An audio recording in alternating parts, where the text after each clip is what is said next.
Jalan menuju kebahagiaan. Bangun, jangan lengah, tempuhlah kehidupan benar. Barang siapa menempuh kehidupan benar, maka ia akan hidup bahagia di dunia ini maupun di dunia berikutnya. Semua makhluk hidup, termasuk manusia, mencari kebahagiaan, menginginkan kebahagiaan. Tidak ada yang menginginkan penderitaan. Tetapi sayang sekali, kebanyakan dari kita berpikir bahwa kebahagiaan tersebut datang dari faktor luar, dari kenikmatan penglihatan, suara, aroma, rasa, sentuhan, maupun objek-objek pikiran. Mata kita menginginkan dan mencari pemandangan yang indah dan menyenangkan. Kita banyak menghabiskan waktu untuk menonton pertunjukan, film, video, ataupun televisi.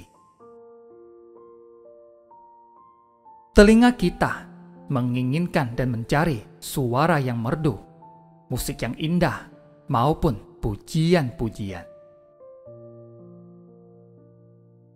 Hidung kita menghendaki aroma yang wangi, harum, dan lembut. Lidah kita menginginkan rasa yang enak dan manis, makanan dan minuman yang lezat serta nikmat.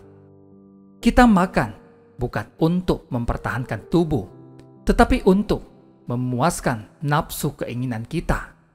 Kita makan berlebihan dan kemudian mencoba keras untuk menurunkan berat badan. Tubuh kita menginginkan sentuhan yang lembut dan halus, tempat duduk dan tempat tidur yang nyaman dan empuk.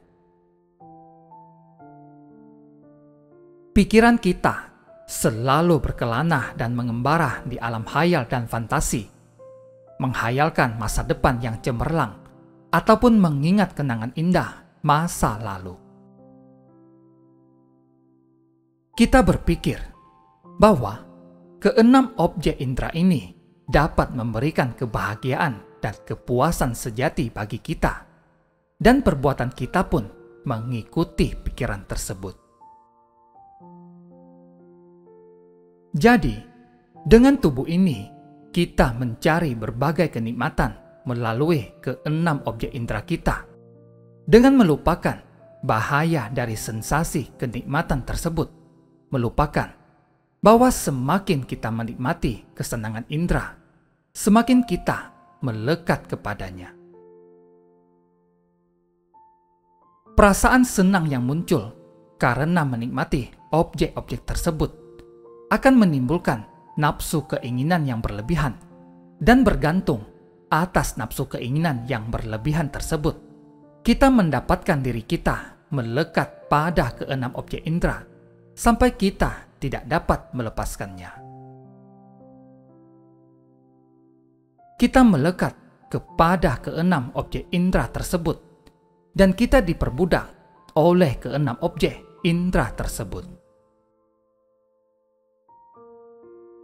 Bagaimana kita sampai diperbudak oleh kenikmatan-kenikmatan sensual? Contoh, kadang-kadang kita memiliki luka di bagian tubuh dan menimbulkan rasa sangat gatal, sehingga kita harus menggaruknya. Tetapi kita juga mengetahui bahwa semakin kita sering menggaruknya, maka luka itu akan menjadi semakin parah. Tetapi kita tidak dapat mengendalikan pikiran kita untuk tidak menggaruknya. Kita terus menggaruk luka tersebut. Mengapa kita terus menggaruknya? Ini dikarenakan ketika kita sedang menggaruk luka tersebut, kita merasa puas dan nyaman, walaupun membuat luka itu semakin parah. Tetapi kita tidak peduli akan akibatnya. Yang lebih penting adalah kepuasan dan kenikmatan yang muncul dari garukan tersebut. adalah sama halnya dengan semua kenikmatan sensual. Ketika Anda menikmati kesenangan sensual, tentu saja Anda akan merasa puas dan senang, tetapi luka-luka yang diakibatkannya tidak dapat diremehkan. Hal yang penting untuk dimengerti bahwa kenikmatan yang kita peroleh dari keenam objek indera tidak akan pernah membawa kita dalam kebahagiaan yang kekal.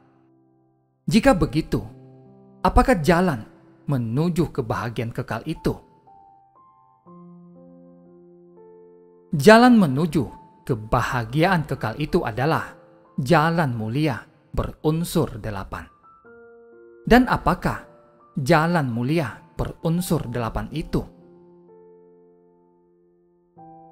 Jalan mulia berunsur 8 itu adalah pandangan benar, pikiran benar, ucapan benar, perbuatan benar, mata pencaharian benar, daya upaya benar, perhatian benar, dan konsentrasi benar. Apakah pandangan benar itu? Pandangan benar adalah pemahaman atau pengertian tentang 4 kebenaran mulia, yaitu kebenaran mulia tentang penderitaan, kebenaran mulia tentang penyebab penderitaan, kebenaran mulia tentang lenyapnya penderitaan, dan kebenaran mulia tentang jalan untuk menuju lenyapnya penderitaan.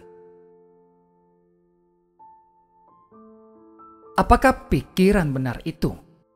Pikiran benar adalah pikiran yang bebas dari nafsu indera, pikiran yang bebas dari kebencian, dan pikiran yang bebas dari kekejaman. Apakah ucapan benar itu?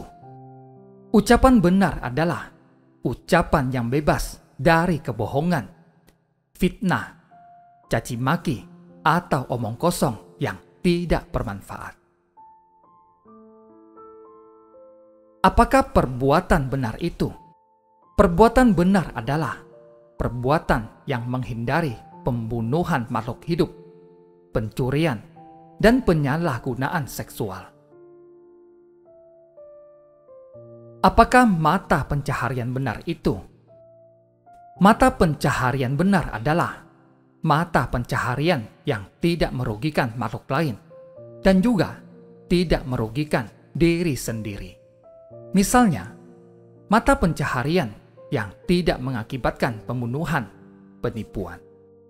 Mata pencaharian yang menghindari 5 macam perdagangan yang tidak diperkenankan, yaitu berdagang senjata, makhluk hidup, daging, minuman memabukkan, dan racun.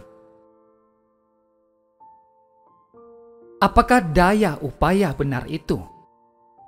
Sehubungan dengan hal ini, seseorang harus membangkitkan hasrat untuk berusaha, berjuang mengarahkan pikirannya dalam mencegah timbulnya keinginan tidak baik yang belum muncul, melenyapkan keinginan tidak baik yang telah ada, membangkitkan keinginan baik yang belum muncul.